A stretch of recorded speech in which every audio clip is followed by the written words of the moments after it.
Headey made love to me on his kitchen table. Slow, strong. It's never been like that with you. Remember when you found a show you love, got completely hooked on the characters, started planning your week around it, and then bam, the network ripped it away like a bully stealing your lunch money, and then eating it in front of you? While making direct eye contact? Yeah, that's Fox. So if you watched Fox in the 90s and 2000s, that pain is burned into your soul because no network, and I mean no network, canceled promising shows quite like Fox. They were like that friend who borrows your favorite stuff and forgets to give it back, except instead of a sweater, it's your emotional investment. Today, we're counting down 10 Fox shows canceled before their time. Some groundbreaking, some bizarre, all gone way too soon. And hey, if you love TV history and the phrase canceled before their time makes your blood pressure spike, hit that like button and subscribe. We've got plenty more network betrayal coming your way. Alright, let's dive into the carnage with number 10, The Adventures of Brisco County Jr. In 1993, Fox looked at their schedule and thought, you know what viewers want? Bruce Campbell in the Old West, with rocket boots. Which, honestly, fair.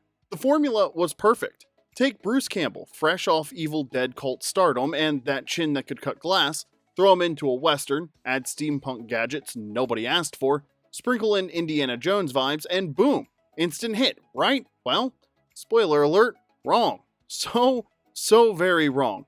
The Adventures of Brisco County Jr. followed Harvard-educated lawyer-turned-bounty hunter Brisco chasing the outlaw John Bly across a Wild West that was equal parts six-shooters and science experiments. And where's this Brisco County Jr. of yours? I'm sure he'll be here. Gentlemen, Mr. County has arrived.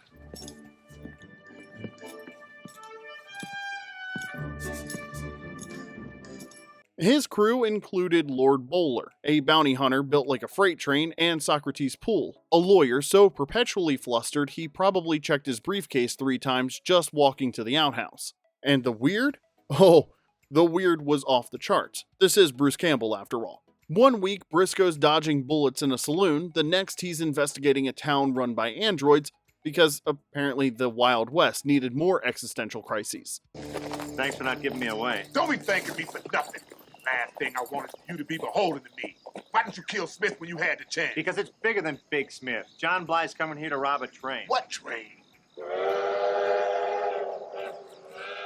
Oh, that train.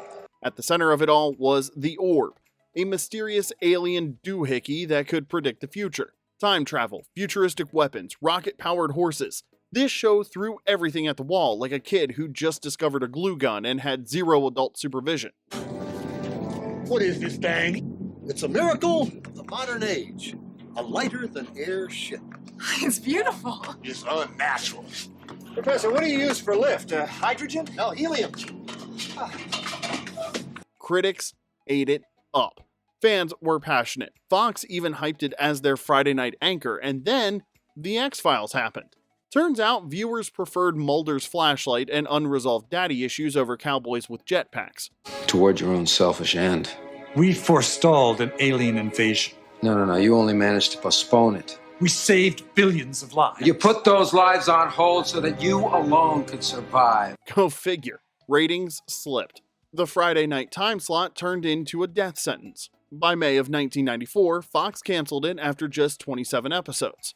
Bruce Campbell kept swinging chainsaws and charming convention crowds, but for Gen X viewers who caught it, Brisco County Jr. is still the one that got away. Too quirky, too ambitious, and too much fun for a network that panicked the second the ratings didn't explode overnight. Number 9, Enlisted. Alright, we're gonna flash forward 2 decades, and Fox repeated the exact same mistake. This time with a military comedy critics loved and audiences never got to find. Because why learn from history when you can just repeatedly step on the same rake? Enlisted followed 3 brothers stuck together on a Florida Army base. Pete, played by Geoff Stults, the no-nonsense older brother reassigned stateside after decking a superior officer. I know you've been working through some things since you got back from deployment. Oh, boy. Can we please not have a heavy talk on Soldier Appreciation Day? I'm wearing board shorts. I told you to go talk to someone. They said you never showed up.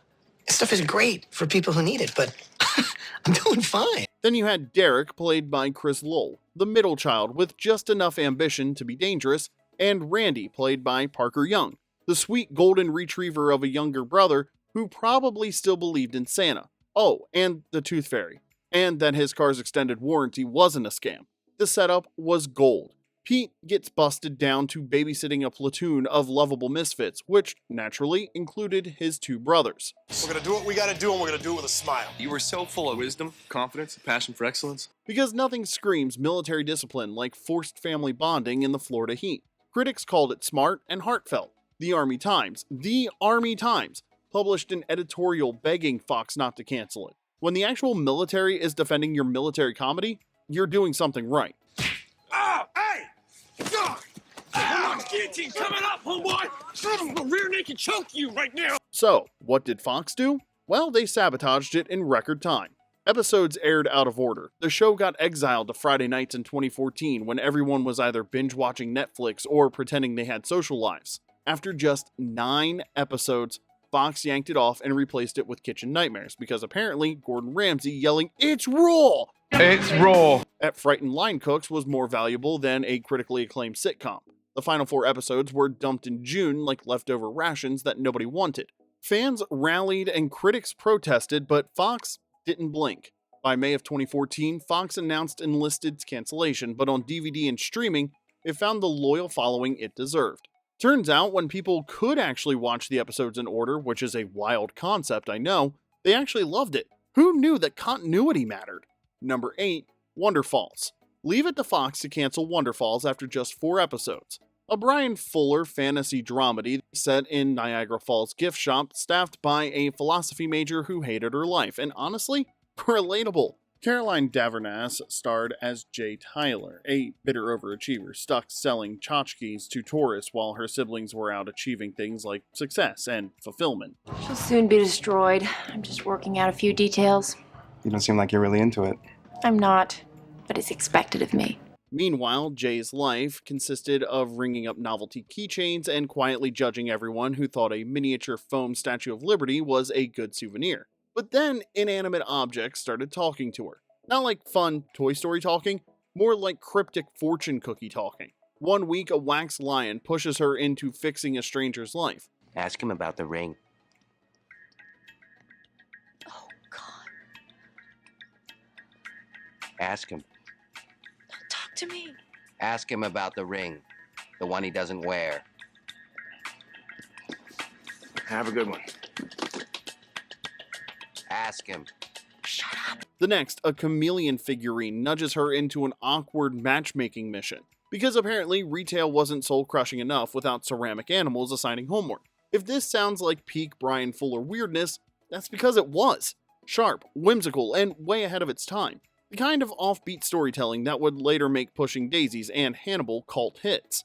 Fuller was basically making quirky fantasy dramedies while everyone else was still figuring out reality TV. Critics loved it. The few viewers who found it were charmed, probably the same people who owned multiple Wes Anderson DVDs and used words like whimsical unironically. Fox buried it on Fridays at 9 p.m. and pulled the plug after just 4 weeks. 4 weeks! The complete series hit DVD and became a cult phenomenon. Fans rallied, petitions circulated, and people actually watched it when they could find it, and surprise, they loved it. Today, Wonderfalls lives on every cancelled before their time list that matters. It was quirky, clever, and criminally underpromoted. Proof that Fox couldn't handle shows that required actual imagination, or a marketing budget larger than a Pizza Hut coupon. Number 7, Titus. While most sitcoms stayed safe, Titus dove headfirst into dark comedy, fully clothed with their middle fingers up. Based on Christopher Titus's brutally honest stand-up special, Norman Rockwell is Bleeding, this Fox series said, what if a family sitcom's laugh came from abuse, addiction, and multi-generational trauma, and somehow, Stacy Keach as the nightmare dad made it work? And I don't mean, haha, dad's quirky sitcom dad work. Don't do that, sweetheart. It's dangerous. No, wait. Well, go on. Yeah. Bet you're not going to do that again, though, are you? I mean, like, holy hell, that's my childhood and I need therapy kind of work. Christopher Titus played a fictionalized version of himself, a custom car shop owner trying to stay sane while surrounded by his goofy half-brother Dave, his straight-laced buddy Tommy, and his endlessly patient girlfriend Erin. Dad is not the kind of guy that would kill himself. One of us maybe, but not himself. Maybe it wasn't suicide. Maybe he knew he was gonna die. Now, how would he know? He hadn't been to the doctor since the fellatio incident. But the star, the scene-stealing train wreck star, was Papa Titus, a man who made Al Bundy look like Father of the Year. Stacy Keach played him as equal parts monster and cautionary tale, the kind of dad who could make you laugh and then immediately question whether you should call Child Protective Services. The show didn't just push boundaries, it drove a monster truck through them while shotgunning a beer. Episodes were framed as stand-up segments where Titus broke the fourth wall. One week he's dealing with his dad's racism, the next his mom's mental illness, the next his own rage issues. Malcolm in the Middle aired right before it on Sunday night, so families went from watching Hal and his tidy whities to watching Papa Titus emotionally destroying everyone in his path. Talk about tonal whiplash. Fox kept it around for 3 seasons, bolstered by critical praise and a strong cult following. Titus himself later revealed they were prepping a storyline about child molestation when Fox balked, because apparently abusive alcoholic father was fine, but that crossed the line. Soon after, the axe fell. By 2002, Titus was gone. It was too edgy for its time, too honest for primetime, and too real for a network that preferred their dysfunction with a laugh track and a group hug at the end. But years later, critics would call it groundbreaking. Fans still argue it's one of Fox's boldest cancellations, and Stacy Keach, he turned terrifying sitcom dad into an art form. You're welcome, America. But we're also sorry for the nightmares, and the trust issues, and the therapy bills. Number 6, The Lone Gunman. When Fox decided to spin off The X-Files, fans hoped for more of the alien conspiracy flavor that made Mulder and Scully appointment television every Friday night. What they got, however, was The Lone Gunman. Mulder and Scully's nerdiest allies bumbling their way through capers like the Scooby Gang, but with better hacking skills and worse social lives somehow. Seriously, these guys made Mulder look like James Bond, if James Bond lived in his mom's basement, survived on Hot Pockets, and thought showers were a suggestion rather than a requirement. Frohike, Byers, and Langley ran their conspiracy newspaper out of a dingy office that looked like a Radio Shack exploded inside a Cold War bunker. We didn't save any money for publishing it. I figured that would happen. Oh, I am not in the mood for I told you so's, Langley. Far from it.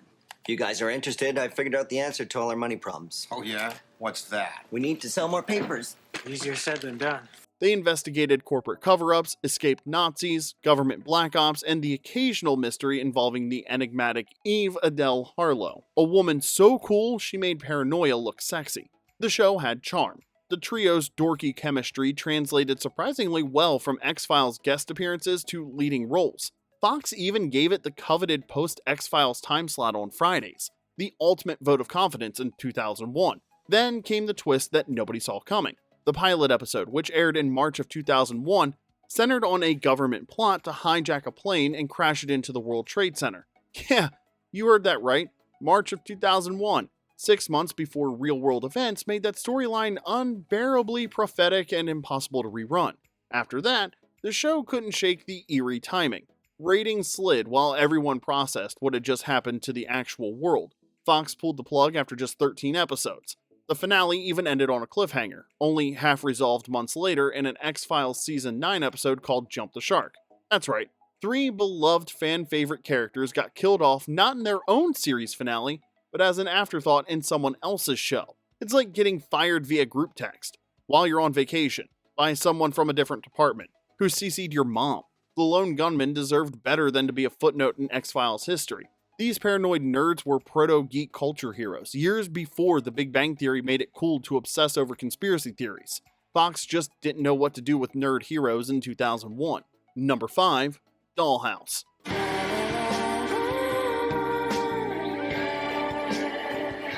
Joss Whedon and Fox. Name a more cursed partnership. I'll wait. After Firefly became the cancellation heard round the nerd world, Whedon somehow decided to give Fox another shot in 2009 with Dollhouse, because apparently once wasn't enough punishment. It's like going back to an ex who already set your stuff on fire. Dollhouse starred Eliza Dushku as Echo, a doll, basically a programmable human whose memories and personality could be wiped and rewritten for each assignment. The Dollhouse was an underground facility run by the shadowy Rossum Corporation, where wealthy clients rented these dolls for everything from corporate espionage to romantic fantasies to hostage negotiations. Don't think about the implications too hard. The ethics are more complicated than a philosophy grad student's thesis. But beneath the glossy surface lurked something darker. The dolls were slowly piecing together who they really were, glitches in the programming, fragments of memory, the slow horror of realizing you're a person being used as a product. Echo started remembering, and when she remembered, things got messy. When the engagement has been completed, all memory of you and your time together will be wiped clean. Hello, Echo. How are you feeling? Did I fall asleep? For a little while. The problem was that Fox didn't have patience for a slow burn game. The first season limped along with almost no promotion. Whedon envisioned a multi-season arc culminating in Rossum's downfall and a dystopian future where the technology escaped into the real world. But the show barely survived year one. Critics were split between this is brilliant sci-fi and what am I watching and why does it make me so uncomfortable? How long do you think you can keep this up? Excuse me? You work for the NSA.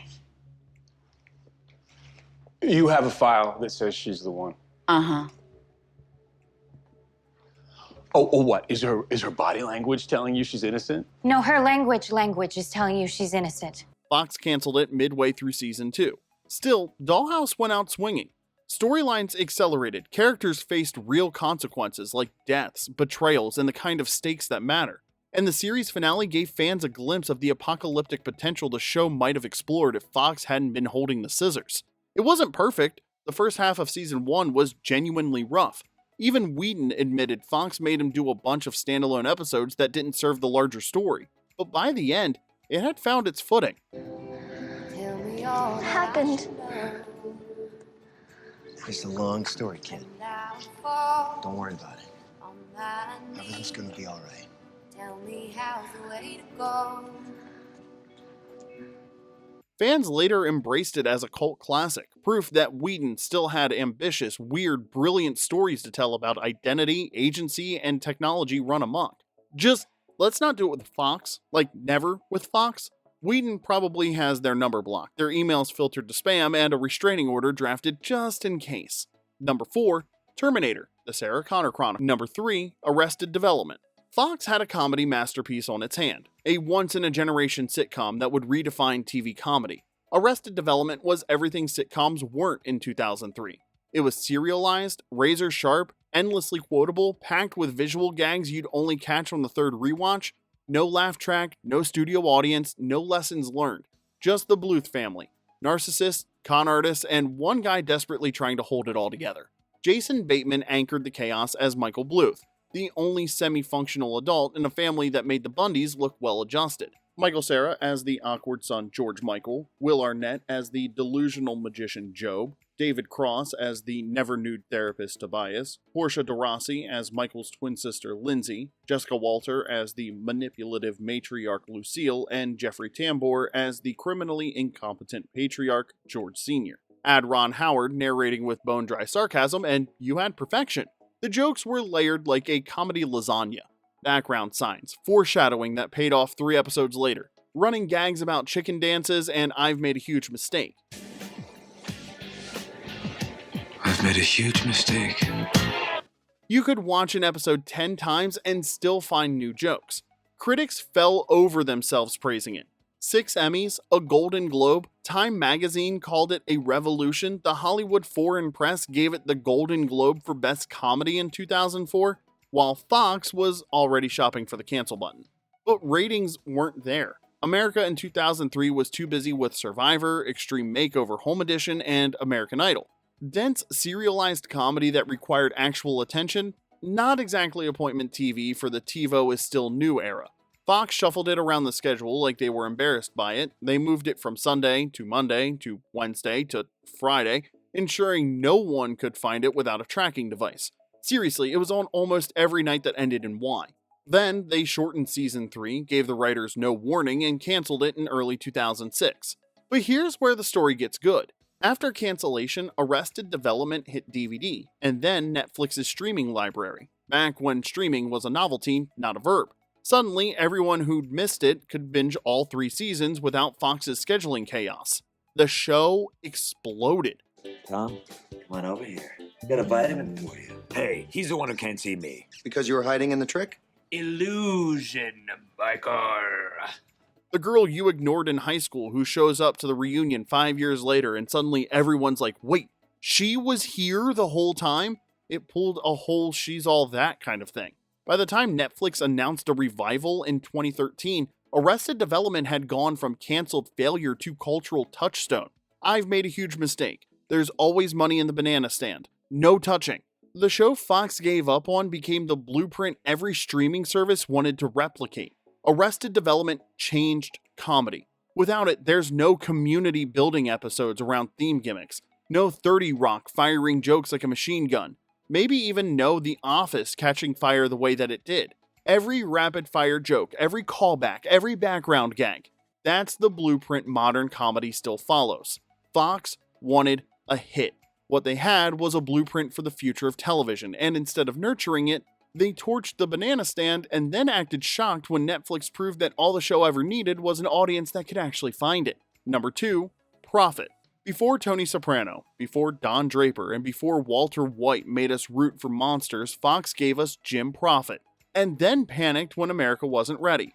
Because apparently America in 1996 wanted family-friendly sitcoms like Home Improvement and Melrose Place drama, not corporate sociopaths who sleep in cardboard boxes. Profit starred Adrian Pasdar, years before Heroes made him a household name, as Jim Profit, a sociopathic junior exec clawing his way up the corporate ladder at Grayson & Grayson by any means necessary, with blackmail, manipulation, extortion, and yeah, occasionally murder. You know, standard corporate ladder stuff, just with more felonies and significantly fewer HR violations that were filed. The show was dark. Like, did we just watch that on network TV dark?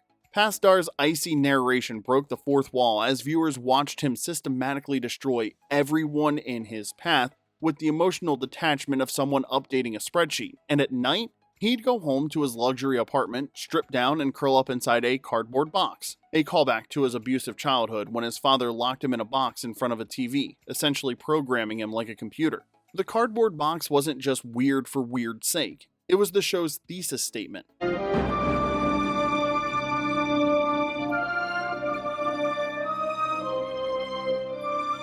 Jim Profit was a product of trauma, of capitalism, of corporate America's ruthless climb-or-die mentality taken to its logical, horrifying extreme. He was what happens when someone treats life like a hostile takeover.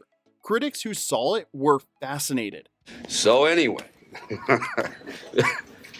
she says, I didn't know. Fox aired just 8 episodes before pulling the plug. 8. The show was too dark, too twisted, too uncomfortable for primetime audiences who wanted their villains sympathetic. Profit had a tragic backstory, and it made him worse. Viewers didn't know what to do with a protagonist they couldn't root for, couldn't relate to, and definitely couldn't defend at the office water cooler. But here's the kicker. Profit basically invented the prestige TV anti-hero. 7 years later, The Sopranos would win every Emmy in sight for doing exactly what Profit did, making audiences complicit in a monster's journey. Breaking Bad would become a cultural phenomenon by asking, how bad can our hero get before we stop rooting for him? I want to be president of acquisitions. Jack Walton's job. Remember Wayne Gresham? I never met him. Died of a heart attack. You took his job. Oh, by the way, I spoke with Chaz about your promotion. We're gonna have to put a hold on that for the time being. But you should know, Jim, I got my eye on you. Mad Men would build an empire around a man with no real identity beyond what he sold. House of Cards would put Kevin Spacey in front of the camera doing Profit's direct address manipulation playbook almost beat for beat. Fox could have claimed they were ahead of the curve, that they launched the anti-hero era, that they invented prestige TV's favorite character type. Instead, they slammed the door on one of TV's boldest experiments and pretended it never happened. Like a teenager hiding embarrassing yearbook photos or a corporation burying evidence. Fox just didn't have the guts to see it through. Number 1, Firefly. And now the one cancellation that still makes fans mutter curses in any language possible. The Mount Everest of network sabotage, the gold standard of what were they thinking? The cancellation so legendary, it has its own Wikipedia page. Probably several, actually. Firefly. Joss Whedon's space western had everything. A scrappy crew of misfits, frontier grit, crackling dialogue, and a ship, Serenity, that looked more like a flying barn than the Millennium Falcon, and honestly, we loved it for that.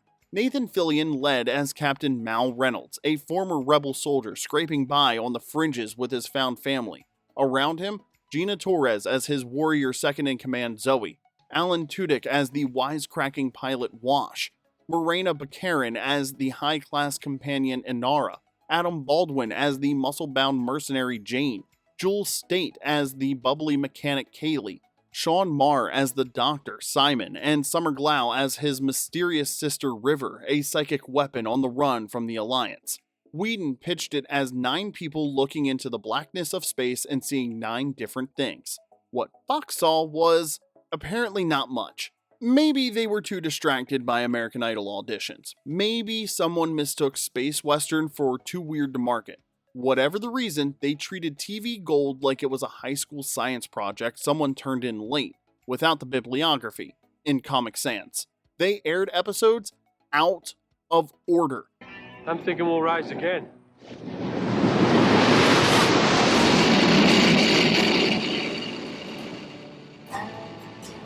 Every man there go back inside, or we will blow a new crater in this little moon. The 2-hour pilot Serenity didn't air until the end of the season, meaning viewers had no idea who these people were or why they should care. Imagine starting Star Wars with The Empire Strikes Back and wondering why everyone's upset about some ice planet. They promoted the show like they were embarrassed by it. Out of 14 produced episodes, only 11 made it to air before Fox pulled the plug in December of 2002. 3 months. That's all Fox gave it. But Firefly refused to die, like a particularly stubborn browncoat. The show exploded on DVD. It became one of the best-selling TV box sets of 2003, outselling shows that had actually aired full seasons. It won an Emmy for visual effects after it was canceled, which is like getting a promotion after you've been fired.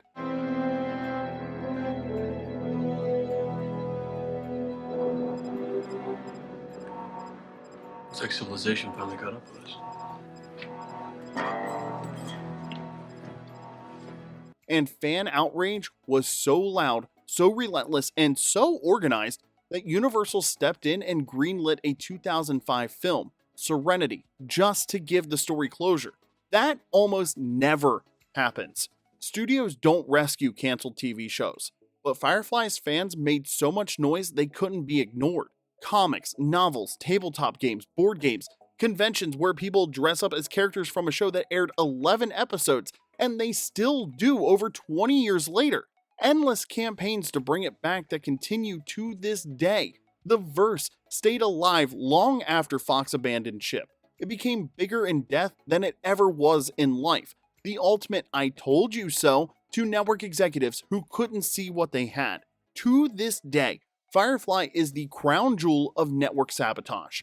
Fox didn't just cancel a show, they canceled a cultural phenomenon in the making, a franchise, a universe, possibly the next Star Trek, and we'll never forgive them, ever. We're holding this grudge into retirement. We're writing it in our wills. Our grandkids will know about this injustice. Some wounds don't heal, and some browncoats don't fade. And there you have it. 10 shows that proved Fox could find brilliance and then bury it 6 feet under before anyone noticed. Which cancellation makes you the angriest? And if you enjoy shouting at your screen about network incompetence while eating cereal at 2 a.m., hit that like button, subscribe, and check out our full playlist of canceled too soon classics. Until next time, remember this is Remember When.